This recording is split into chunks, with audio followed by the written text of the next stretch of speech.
I'm going to teach you guys how to do a false triple cut. And this cut is done in the hand, so you don't need a table or a surface, which is really nice. And so here's what the cut looks like. Okay, that was the most bare bones version of this cut.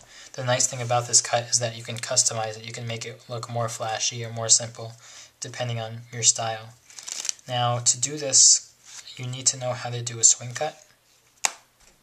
And that's a very basic technique.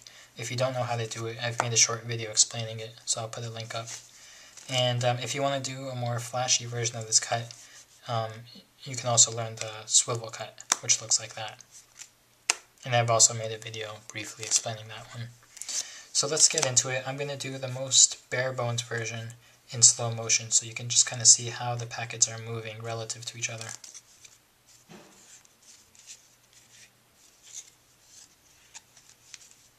Okay, so what's happening is I'll teach the most basic version, and then I'll teach you some add-ons at the end to make it look more flourishy.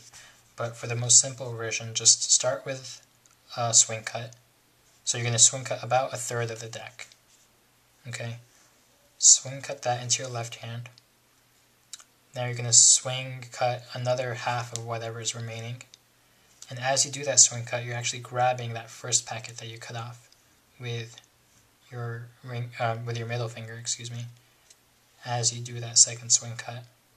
At this point, you curl your first finger underneath this packet and extend it, turning that packet over just like that.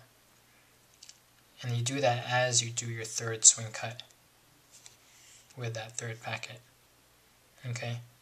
Now you're just going to square up the face-up cards on top of this packet. So you just curl your first finger back in, square that up, and then you take whatever's left in your right hand and you plop it on top. Okay, so you might have to rewind that and watch it a few times, but that's the most basic version. Now if you want to add a few things onto it, instead of starting with a swing cut, you can start with a swivel cut, then do the rest the same. And with the last packet, instead of plopping it on top, there's a few things you can do to make it look a little bit flourishy. So you could dribble the cards, dribble the remaining cards on top, so that would look like this. What else could you do? You could, instead of just plopping it on top, you could do this. So all I'm doing is, I don't know if that move has a name, but I'm just turning it over and then flipping it back down. Okay. Another thing you could do is you can make a one-handed fan and then square it up. That looks kind of cool. Do it like that. I don't know. There's just so many things you can do to make that last part look cool. Oh, that didn't work out. Something like that. I don't know. But play around with it. That's the basic idea, and you can kind of make it your own. You can put in your own touches. So that's a really great false triple cut for you guys. I hope you like that.